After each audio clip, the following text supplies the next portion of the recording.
Bonjour à tous, ravi de vous retrouver pour ce nouveau numéro dans Tête à Tête. Je suis ici à Arèche-Beaufort dans le Beaufortin avec une grande championne, Marie Baucher. Bonjour. Bonjour. Merci de nous accueillir ici chez toi. On est pas mal, hein. C'est un cadre de vie qui est, j'imagine, assez ressourçant. Oui, tout à fait, bienvenue. C'est une chance d'habiter ici. Je m'en suis bien rendu compte cette année avec ces périodes un peu particulières de confinement à la maison. Et c'est quand même un cadre assez fantastique. En quoi c'est si important pour toi de t'être installé ici, là où tu as grandi ?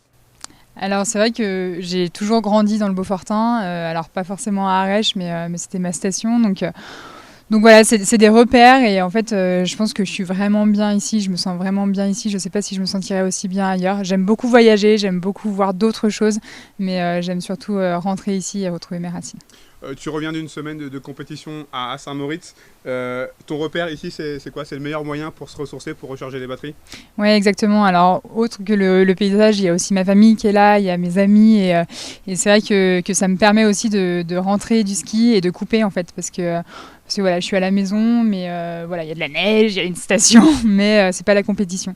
Et donc, c'est ça aussi qui est hyper important d'être ici, c'est de pouvoir couper et pouvoir changer d'air aussi. Et on sait que pour toi, c'est très important, là, la famille. Oui, exactement. Bon, comme tout le monde, tu as connu une année 2020 particulière. Comment tu l'as vécu d'ailleurs en tant que sportif de haut niveau ? Alors nous, c'est pas trop mal tombé pour le premier confinement parce que voilà, ça a coupé un petit peu la fin de saison 2020.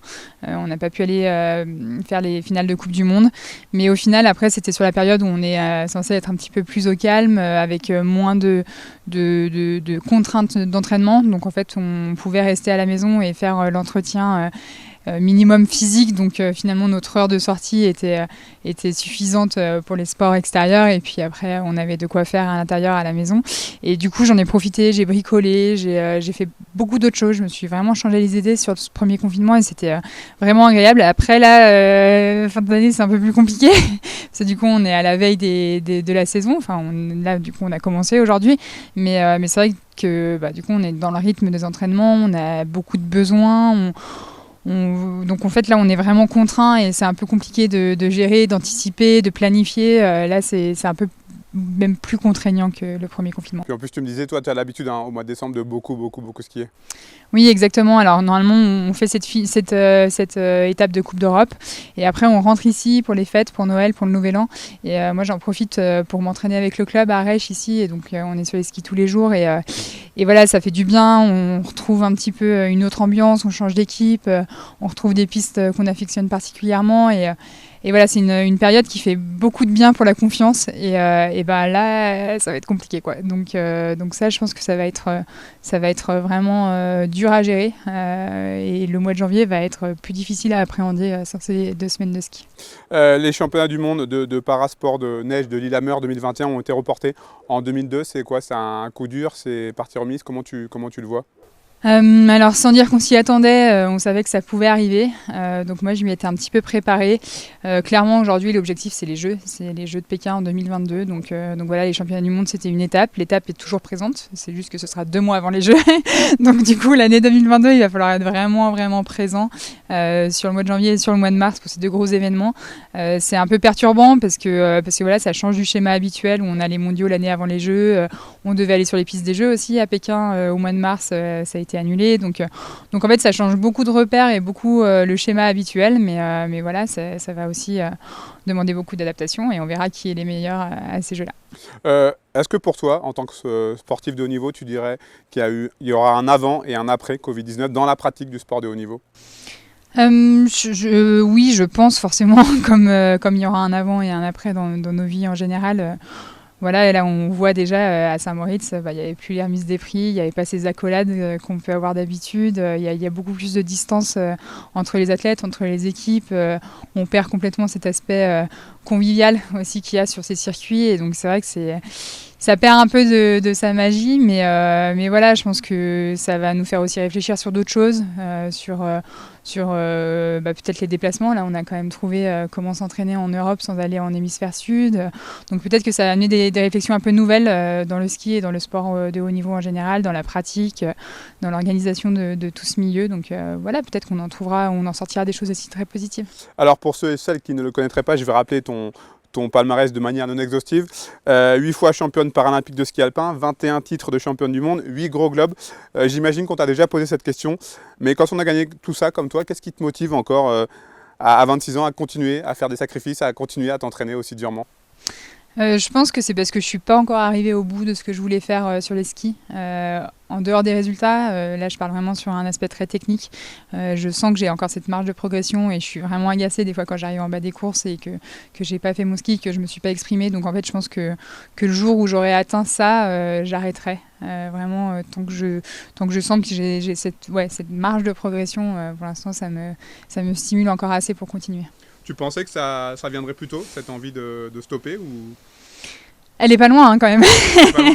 Elle est un peu en sous-marin depuis l'année passée. Là, je commence déjà un petit peu à y penser. J'ai participé aux Jeux de Vancouver, donc c'est 2010, donc ça commence à faire quelques années. Que je suis sur le circuit, que je suis aussi à la tête de ma catégorie. Et c'est vrai que c'est usant, parce qu'on dit toujours que c'est facile, entre guillemets, d'arriver à la médaille d'or, mais le plus dur, c'est peut-être... Enfin, c'est pas facile, pardon, d'arriver à la médaille d'or, mais le plus difficile, c'est d'y rester. Et c'est vrai que c'est usant, en fait. C'est usant d'être la personne à abattre à chaque compétition, d'être regardée, d'être analysée. Ouais, c'est un peu usant. Donc c'est vrai que c'est quelque chose qui commence à me trotter un peu dans l'esprit. Et puis aussi parce que je pense que ce confinement m'a aussi confirmé que j'avais envie de faire des choses, que j'avais des projets aussi à côté du ski et que voilà, j'ai moins peur aussi de l'après. Et donc voilà, je commence à y penser un petit peu. C'est dans un coin de ma tête. 2022, ce sera donc tes 4e Jeux. Est-ce qu'il y a une petite pointe de déception de se dire que normalement tu ne devrais pas vivre de Jeux à domicile? On sait que les copains de l'été vont pouvoir vivre Paris 2024. Il n'y aura malheureusement pas de Jeux paralympiques d'hiver pour toi? Non, et alors on a failli, Annecy, Cortina, c'est Milan, Cortina, c'est pas loin non plus. C'est vrai que ouais, c'est une petite frustration d'avoir eu ces jeux, alors beaucoup en Asie du coup, et puis dans des pays un peu particuliers. Donc c'était des jeux avec des ambiances un peu spéciales, mais voilà, c'était des jeux. En fait, souvent, ce qu'on dit, on part aux jeux, on part pas dans le pays qui organise les jeux. Donc en fait, qu'ils soient en Chine ou qu'ils soient à Annecy, finalement pour les athlètes, ça reste la même chose. C'est une compétition, et nous, ce qui nous intéresse, c'est la piste. Mais c'est vrai que pour mes proches, pour toutes les personnes qui m'ont soutenue, qui m'encouragent. Et ça, c'est vrai que j'aurais aimé partager ça avec eux sur une étape un petit peu plus proche pour qu'il y en ait un maximum qui puissent venir et que ce soit vraiment cette grande fête-là. Donc ouais, c'est une petite frustration, mais en tout cas, je serai à Paris 2024 derrière les Français et je pense que ce soit des Jeux d'hiver ou des Jeux d'été, on a beaucoup de chance d'accueillir des étapes sportives de cette ampleur dans notre pays. Et je pense qu'en tout cas, le comité d'organisation se donne les moyens pour que ce soit des jeux qui profitent et aux sportifs et à la population. Donc voilà, je pense que je serais tout aussi heureuse d'être spectatrice à Paris 2024 que actrice sur des jeux en hiver à la maison. Tu l'imagines comment, justement, cette après-carrière? Est-ce que tu as déjà le temps d'y penser ou c'est vraiment chaque chose en son temps? Non, j'essaye un petit peu. Est-ce que ce sera dans le monde du sport, dans le monde du fromage? On sait que ton papa est éleveur. Ce sera un mix. Moi, plus ça va et plus je me dis que je suis pas quelqu'un qui est faite pour un seul métier.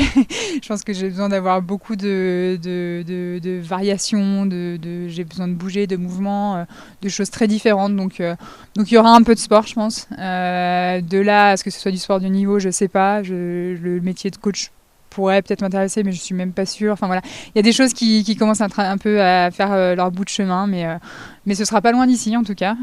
J'ai du mal à m'imaginer ailleurs. Oui, justement, ça s'est jamais passé dans ton esprit. Ça t'est jamais venu à l'idée de te dire que peut-être qu'un jour faudrait faire les valises, partir d'ici? Non. Non, parce que je pense qu'en plus aujourd'hui on a la chance d'avoir des vies qui peuvent s'adapter. Et d'être mobile, c'est une grande qualité. Moi, j'ai appris à l'être avec ma carrière, donc ça ne m'empêchera pas peut-être de faire une carrière sur Paris, mais tout en habitant ici. Je pense que ça va être un grand apprentissage de ces confinements, c'est que le télétravail fonctionne et qu'on peut faire des réunions en visio sans avoir à se déplacer et faire 4 heures de train. donc voilà, je pense qu'il y a des choses comme ça qui vont être possibles aussi. Donc voilà, mais il y a des choses qui se font leur bout de chemin, mais pour l'instant, il n'y a rien de très précis. De quoi tu es le plus fier aujourd'hui? De ta réussite sportive? Ou d'avoir réussi à démocratiser le handisport, parce qu'aujourd'hui c'est vrai que quand on pense handisport, on pense notamment à Marie Baucher, et surtout on sent que c'est rentré dans les mœurs. Enfin, corrige-moi si je me trompe, mais l'image a changé, l'approche a changé.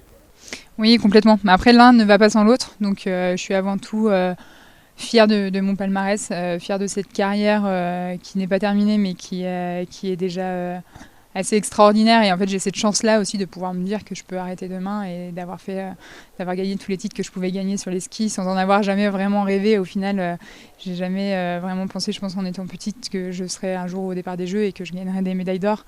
Donc je suis particulièrement fière de ça. Je suis fière d'être restée à ce niveau-là autant d'années aussi, d'avoir maintenu ce leadership. Ça, c'est une grande fierté parce que je pense que ça demande quand même une grosse force de caractère. Mon entourage pourra confirmer.